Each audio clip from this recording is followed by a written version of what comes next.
Assim nós chegamos ao nosso quinto tópico do nosso panorama sobre o livro do profeta Jeremias, e neste quinto tópico, é o último tópico. No próximo nós vamos concluir então, né? O sexto tópico vai ser só a conclusão, onde nós vamos fazer algumas observações e algumas aplicações finais, né? Já que fizemos várias aplicações durante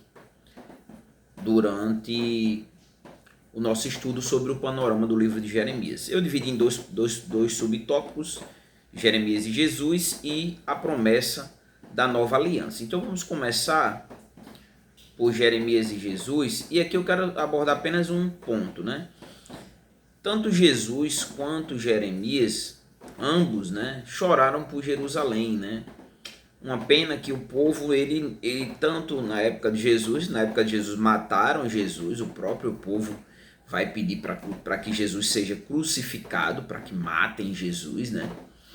E Jeremias também sentiu ali e chorou ali pelo povo, né?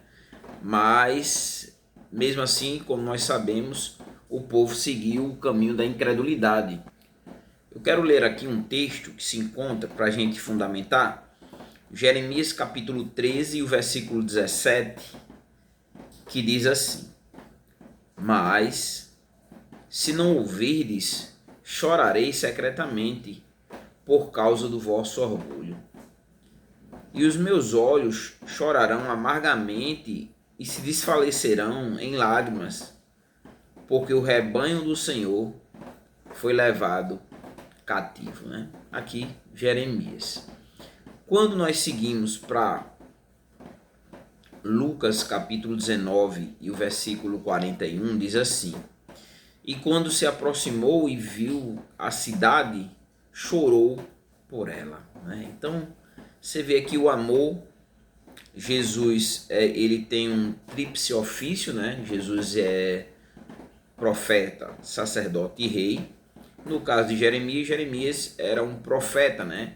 Então trazia a mensagem de Deus para o povo, e Jesus, no caso, era o próprio Deus, né? Ele é Deus, então ele falando ao povo ali, né?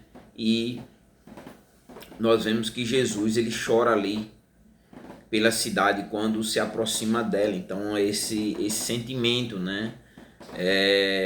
Pelo povo, né? Querendo que o povo se chegasse a Deus, se arrependesse dos seus pecados, caminhasse no centro da vontade de Deus, né? Mudasse de direção, o que nós sabemos no caso que o povo não fez, né? No caso de Jesus, ainda o crucificaram, não deram ouvido à sua mensagem, uma parte, né? Já que os discípulos de Jesus eram ali judeus, né? No entanto, uma parte ali do povo não creram em Jesus e, como fim último, ainda o conduziram a ser morto, né? Pedindo que soltassem Barrabás e matassem a Jesus, né? Um outro ponto ainda, só 2 pontos aqui, é a conexão entre a promessa da nova aliança, né? Em comparação à antiga aliança, né?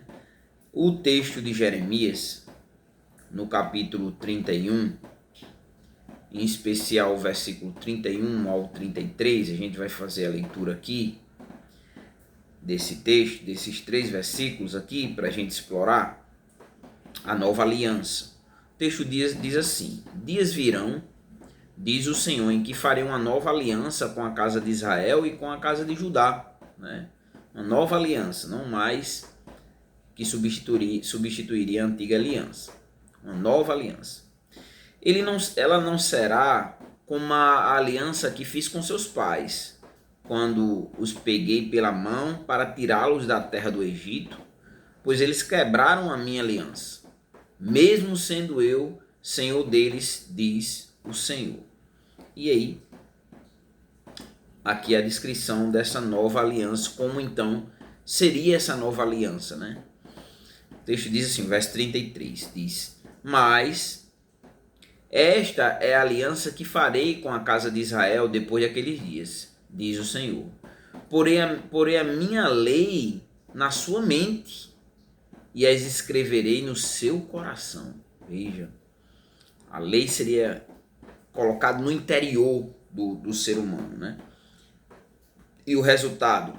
Eu serei o seu Deus e eles serão o meu povo.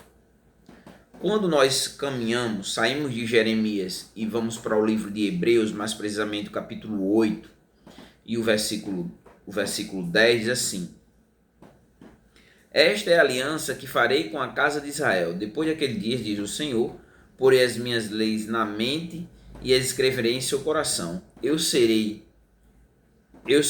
Deus e eles me serão o povo, né? Então aqui nós temos o eco do texto de Jeremias, né?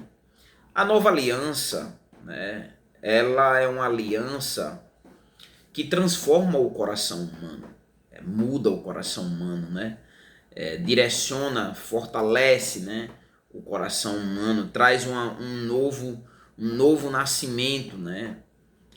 Jesus trabalhou muito bem isso quando Jesus ele vai até Nicodemos, mais precisamente no capítulo 3 de João, quando Nicodemos vai ali ter com Jesus secretamente, né? Ele vai até ali secretamente e reconhece Jesus como mestre, né? Versículo 2. E também reconhece a origem, né? Sabemos que és mestre vindo de Deus, né? A origem de Jesus, na compreensão de Nicodemos, viria do próprio Deus, né? Pois ninguém pode fazer os sinais que tu fazes se Deus não estiver com ele. E aí Jesus vai dizer, em verdade, verdade te digo, que ninguém pode ver o reino de Deus se não nascer de novo, né? Então lhe perguntou Nicodemos: como um homem velho pode nascer, né? Poderá entrar no ventre de sua mãe e nascer pela segunda vez? Jesus respondeu: em verdade te digo que se alguém não nascer da água e do Espírito, não pode entrar no reino de Deus. Então, aqui, a necessidade de um novo nascimento, onde agora terá a ajuda, né, do Espírito Santo, né, para conduzir, para aplicar as palavras de Cristo, né? A Bíblia diz que a fé ela vem pelo ouvir a palavra de Deus, né? E esse ouvir e ouvir a palavra de Deus, né? Gera fé, e o Espírito Santo ele convence o homem do pecado, da justiça e do juízo, e o conduz, né? O capacitando para que viva uma vida que agrade a Deus, né? Então você vê, né, essa promessa então de uma nova aliança, né? E agora essa nova aliança seria uma aliança diferente, né? Porque agora a lei seria colocada na mente, né? E escrita no coração do próprio ser humano, né? E assim a comunhão, né, mútua, né? Deus seria seu Deus e eles serão o seu povo. Então a necessidade de que você hoje, né, que não tem força, que está desviado do caminho, né, que se distanciou de Deus, que você possa se voltar, né, voltar e fazer parte, né, do povo de Deus, para que Deus possa ser o seu Deus. Deixe que Ele coloque dentro no seu interior, né, a lei dele dentro do seu interior, né, e que essa lei seja escrita no seu coração. Você precisa confessar a Jesus como o único e suficiente Salvador para que você possa viver de uma forma que agrade a Deus, principalmente, né, caminhando para a eternidade, né, porque hoje sem Deus você está caminhando, né, uma vida distante do próprio Deus, né, uma vida está seguindo o seu próprio percurso, o percurso rumo há uma eternidade sem Deus, mas o convite é o convite do arrependimento, né? Para que você se arrependa, né? E que você tenha esse encontro com Deus e receba, né? Seja justificado, né? Regenerado, haja uma convenção, né? Uma mudança de direção e deixe de ser criatura e passe a ser adotado, agora filho do próprio Deus, e possa viver uma vida, então, que agrade a Deus. Então Jeremias, ele aponta para essa nova aliança, né? Uma aliança diferente da anterior, da qual o povo fracassou em cumpri-la, né? Fracassou, né? Todos pecaram e destituídos estão da glória de Deus, né? Mas Deus proveu essa reconciliação através da propiciação, né? Através da remissão dos pecados por meio de Jesus Cristo, que é o único e suficiente Salvador. No próximo ponto, o último ponto do nosso estudo sobre o profeta Jeremias, vamos fazer então a conclusão, e eu dividi em 4 subtópicos aqui. O 6º tópico, a conclusão, e aí a gente finaliza o nosso estudo sobre Jeremias. No nosso próximo estudo será Lamentações de Jeremias, né? Que é um complemento então do livro do profeta Jeremias. É isso, dá o play aí e vamos à sequência do estudo.